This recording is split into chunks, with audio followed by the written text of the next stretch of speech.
Sa ating po mga balitang pambansa, nauwi sa gitgitan at balyahan ang mga protesta na bahagi po ng paggunita kahapon ng Labor Day sa Rojas Boulevard. At sa pangunguna nga po ng kilusang Mayo 1 ay tinangka ng mga nagprotesta na makalapit sa Embahada ng Amerika pero 3 ulit silang pinigilan. Binuguhan din po ng tubig mula sa truck ng bumbero ang ilang rallyista. 6 ang dinampot ng mga pulis. Sa kabila po ng gulo, nakarating po naman sa US Embassy ang mga nagpoprotesta. Ipinapanawagan nila ang pagtutol sa pagkontrol umano ng Amerika sa labor force at natural resources ng ating pong bansa na pinapayagan naman daw ni Pangulong Marcos Jr. Kinokontra din po ng ilang pang mga rallyista ang kontaktulisasyon at nanawagan po ng dagdag sahod at benepisyo para sa mga uring manggagawa. Samantala, bukod sa mga jeep, sumabay sa tigil pasada kahapon ang libu-libong TNVS drivers sa buong bansa. Imbes na sa kalsada, nanood na lamang ng basketball game ang ilang miyembro ng grupong Laban TNVS.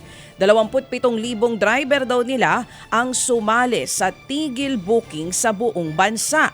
Ayon sa leader ng grupo na si Jun De Leon, ito ang paraan nila para maiprotesta ang 20% na komisyon ng mga TNVS company sa kada biyahe nila.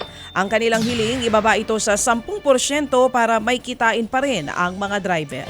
Mas marami ho naman pamilyang Pilipino ang nakakaranas ng gutom ngayon kumpara sa huling bahagi po ng nakaraang taon. Umakyat nga po sa 14.2% ang hunger rate sa Pilipinas nitong Marso sa pinakahuling survey po naman ng Social Weather Stations. Mas mataas po yan kumpara sa 12.6% noong pong December ng nakaraang taon. Pinakamarami pong nakakaranas ng involuntary hunger o yung pong wala talagang makain ay mga taga Metro Manila. Sinundan po yan ng Balance Luzon o yung mga lugar sa Luzon na labas po ng Metro Manila. Mas mataas ang hunger rate nitong Marso kumpara noong pong annual rate nung nagdaang taon na 10.7%.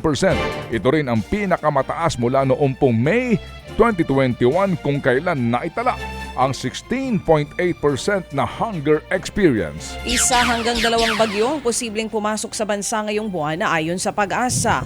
Posibleng maranasan yan sa Eastern Visayas at Mindanao. Sa ngayon, easterlies o hangin galing sa Pacific Ocean ang umiiral sa malaking bahagi ng bansa.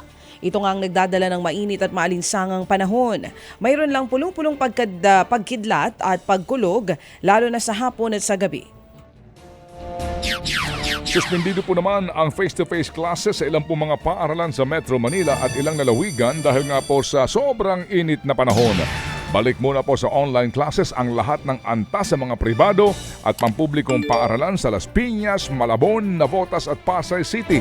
Wala din po ngayong face-to-face classes hanggang bukas ang preschool hanggang senior high school sa Caloocan, Mandaluyong, Manila, Muntinlupa at Valenzuela.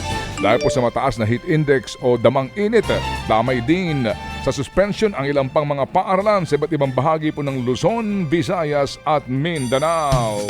Ted Filon at DJ Chacha ngayon nasa Radyo 5 92.3 News FM Monday to Friday 6 to 10 a.m.